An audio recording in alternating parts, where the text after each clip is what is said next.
তেমনি করে তোমরা খুন করেছো। কাকে খুন করেছো? চন্দনা হালদারকে খুন করেছো তোমরা দিনের বেলা, সেটাও কিন্তু আমরা দেখেছি। রাজু সামন্ত, ডায়মন্ড হারবার, তাকে তোমরা খুন করেছো। অরিন্দম মিথ্যা, তাকে গলায় দড়ি দিয়ে টাঙিয়ে দিয়েছো। আজকে সৌরভ বর, আজকে তাকে তার বাড়িতে ঢুকে গুলি করে মেরেছো। তোমরা এই সন্ত্রাস করে তোমরা কি ভেবেছো বিজেপিকে রুখবে? আরে বিজেপি কি, বিজেপিকে চিনতে জানতে তোমাদের 14 পুরুষ লেগে যাবে। বিজেপি এইরকম বিজেপি, যে বিজেপি প্রথম এনডিএ সরকার গঠন হয়েছে, অটল বিহারী বাজপেয়ী ক্ষমতায় আসার পর তিনি দেখেছেন ভারতবর্ষের ইনফ্রাস্ট্রাকচারকে কিভাবে ডেভেলপমেন্ট করতে হবে। তার জন্য স্বর্ণ চতুর্ভুজ, গ্রাম সড়ক যোজনা, অন্নদায় অন্ন যোজনা, অন্নপূর্ণা যোজনা, কৃষকের জন্য কিষাণ ক্রেডিট কার্ড, সহায়ক হেলথ কার্ড, আজকের একের পর এক মানুষকে সেটা দিয়ে গেছে। তারপরে উত্তরসূরি হিসাবে আজকে মোদিজি এসছেন। এ কোন মোদিজি? কার সঙ্গে তুলনা করেন? যে মোদিজিকে আজকের আটকানোর চেষ্টা হয়েছিল, আজকে তাকে সাম্প্রদায়িক নরঘাতক দাঙ্গাবাজ বলেছিল, আর মুখে ঠাস ঠাস করে জনতার চাপড় মেরে তাকে প্রধানমন্ত্রীর চেয়ারে বসিয়েছে। পরপর 2টো টার্মে প্রধানমন্ত্রী করছে। আজকে প্রধানমন্ত্রী কোথায়? বিশ্বের দরবারে। আপনারা কেউ ভেবেছিলেন যে ভারতবর্ষ জয় হয়ে আজকে কোথায়? চাঁদে জাতীয় পতাকা তুলেছে কে? নরেন্দ্র মোদী। দেশের পতাকা এই মাটিতে নয়। আর এই নরেন্দ্র মোদী ইউক্রেন যুদ্ধের সময় দেখেছেন, ইউক্রেন যুদ্ধের সময় কিভাবে হচ্ছে।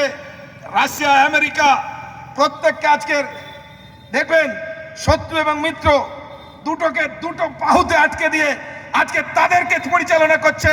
আজকে ভারতবর্ষের প্রধানমন্ত্রী নরেন্দ্র মোদী প্রত্যেকটা দেশে আজকে ভারতবর্ষের প্রধানমন্ত্রী পৌঁছেছে। পররাষ্ট্রনীতি, রাষ্ট্রনীতি, বিদেশ নীতি সমস্তটা আজকে ভারতবর্ষ সফল। আজকে আপনারা জানেন, আমরা যেমন মোদীজি দেশে যে 5টা প্রধান প্রতিশ্রুতি ছিল সেটা আমরা পালন করেছি। তার মধ্যে এই মুসলিম মহিলাদের জন্য তালাক প্রথা আছে। আমরা সেই তালাক প্রথাকে বর্জন করে মহিলা সশক্তিকরণ, মুসলিম মেয়েদের, বোনেদের তাদের স্বাধীনতা এনে দিয়েছি। কোনো একটা মুসলিম বাবা, কোনো একটা মুসলিম ভাই তাদের চিন্তা করলে হয় না আরবে বসে বসে 3 তালাক দেবে, আর সেই মেয়েটার তালাক হয়ে চলে যাবে, তার বাবা মার কি কষ্ট হবে। এটা আমরা করেছি। 500 বছরের রাম মন্দির, 76 বার আন্দোলন, 3 লক্ষ কর সেবকের মৃত্যু। আজকে সেটাকে মুসলিম ট্রাস্টি বোর্ডের, মুসলিম যে ওদের বোর্ড ছিল, ওয়াকাফ বোর্ড বা অন্যান্য যে বোর্ড কেস করেছিল, আমাদের হিন্দুদের ছিল নীলমণি আখড়া বোর্ড, সেই বোর্ডকে এক জায়গায় বসিয়ে আজকে সেখানে মিলিত করে দিয়ে রামের মন্দির আজকে 500 বছর পর পুনর্প্রতিষ্ঠা হয়ে সেখানে প্রতিস্থাপিত হয়েছে। এর নাম নরেন্দ্র মোদী। কার সঙ্গে কার তুলনা করছো? আর কি করলেন? 370 ধারা, যে 370 ধারার জন্য আমার পার্টির প্রতিষ্ঠাতা ডক্টর শ্যামাপ্রসাদ মুখার্জি, যাহা হুয়া বলিদান মুখার্জি ও কাশ্মীর হামারা হ্যায়, এই বক্তব্য ছিল। সেই কাশ্মীরকে আমরা 370 ধারা হাঁটিয়ে সেই জম্মু কাশ্মীরকে আমরা ভারতবর্ষে এনেছি। এবার যেটা পাকিস্তান অধিগ্রহণ করে আছে সেটাও চলে আসবে, আমরা নিয়ে আসবো। তাই এই নরেন্দ্র মোদী এসে না খাউঙ্গা না খানে দুঙ্গা, অনেক বড় বড় কথা বলে। আজকে যারা এখানে নাকি ব্যাংক থেকে ঋণ নিয়ে পালিয়ে গেছে, আজকে যাদের নামগুলো বলে তাদের যত টাকা নিয়ে গেছে ডবল সম্পত্তি ক্রয় করেছে প্রধানমন্ত্রী।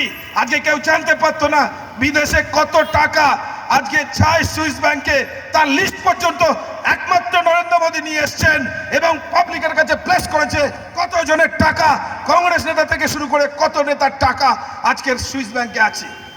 আজকে ভারতবর্ষের পশ্চিমবাংলার এই সরকারের যত নেতা আছে, যত নেতা, সব নেতার দুবাইয়ের সেখানে ফ্ল্যাট আছে, সব দুবাই হয়ে অন্য অন্য জায়গায় যাবে।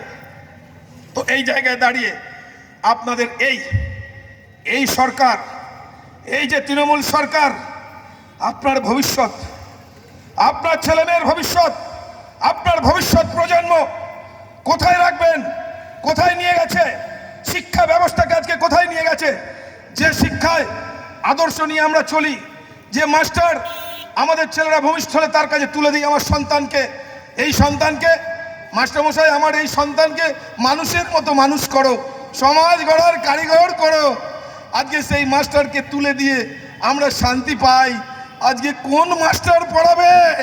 অশিক্ষিত ফেল করা যে সমস্ত আজকে নাম্বার না পাওয়া জাল জচ্চুরি করে টাকা দিয়ে মাস্টারি পেয়ে আজকে তাদের কাছে আপনার ছেলে তুলে দেবেন, আপনার ছেলের ভবিষ্যৎ এরকম হবে। তাই একাধিক মন্ত্রী আজকে জেলে, এই মন্ত্রিসভার একাধিক মন্ত্রী জেলে। আর এদের কোয়ালিটি, চোরের কোয়ালিটি, তৃণমূল যদি না দলটা আসতো তাহলে আমরা চোরের কোয়ালিটি বুঝতে পারতাম না। চোরের কোয়ালিটি, একের পর এক চোরের কোয়ালিটি। মধ্যশিক্ষা পর্ষদ থেকে ধরা পড়ছে, এমএলএ ধরা পড়ছে, এমপি ধরা পড়ছে, ধরা পড়তে পড়তে আমরা এখনো কোয়ালিটি বুঝতে পারছি না কোন এখনো পর্যন্ত কোন কোয়ালিটিটা এখনো পর্যন্ত বাকি আছে। আজকে সেই পার্থর থেকে আর কত কোয়ালিটিবান আছে চোর, যত কোয়ালিটিবান চোর হবে তত তৃণমূলের কাছে পোস্ট পাবে। এই কুণালটাকে সবে সাসপেন্ড করেছে, 3 বছর জেল খাটা আসামি।